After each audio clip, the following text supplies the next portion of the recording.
पालघर जिल्ह्यातील मोखाडा तालुक्यात वाडा खोडाळा मार्गावरील गोमघर परिसरात रविवारी सायंकाळच्या सुमारास भीषण रस्ता अपघात घडला।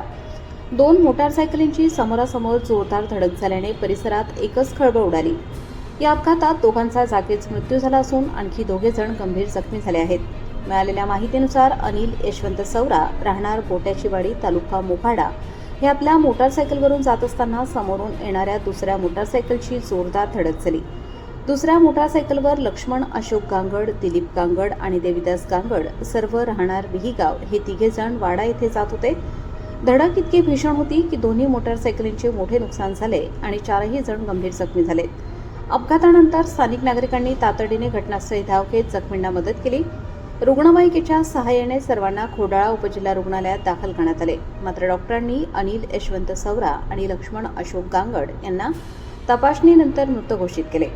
त्यांच्या निधनामुळे परिसरात शोककळा पसरली आहे। दरम्यान गंभीर जखमी दिलीप गांगड आणि देविदास गांगड यांची प्रकृती चिंताजनक असल्याने त्यांना पुढील उपचारासाठी नाशिक जिल्हा रुग्णालयात हलवण्यात आले असून अतिदक्षता विभागात त्यांच्यावर उपचार सुरू आहेत।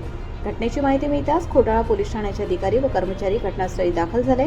पोलिसांनी पंचनामा करून अपघाताची नोंद घेतली असून नेमका अपघात कशामुळे झाला याचा तपास सुरू आहे। प्राथमिक अंदाजानुसार भरधाव वेग आणि रस्त्यावरील अपुरा प्रकाश यामुळे अपघात घडल्याची शक्यता व्यक्त केली जात आहे।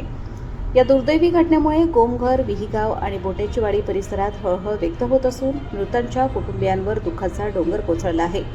दरम्यान या मार्गावरील वाढत्या अपघाताच्या पार्श्वभूमीवर प्रशासनाने तातडीने सुरक्षा उपाययोजना कराव्यात अशी मागणी स्थानिक नागरिकांकडून करण्यात येत आहे।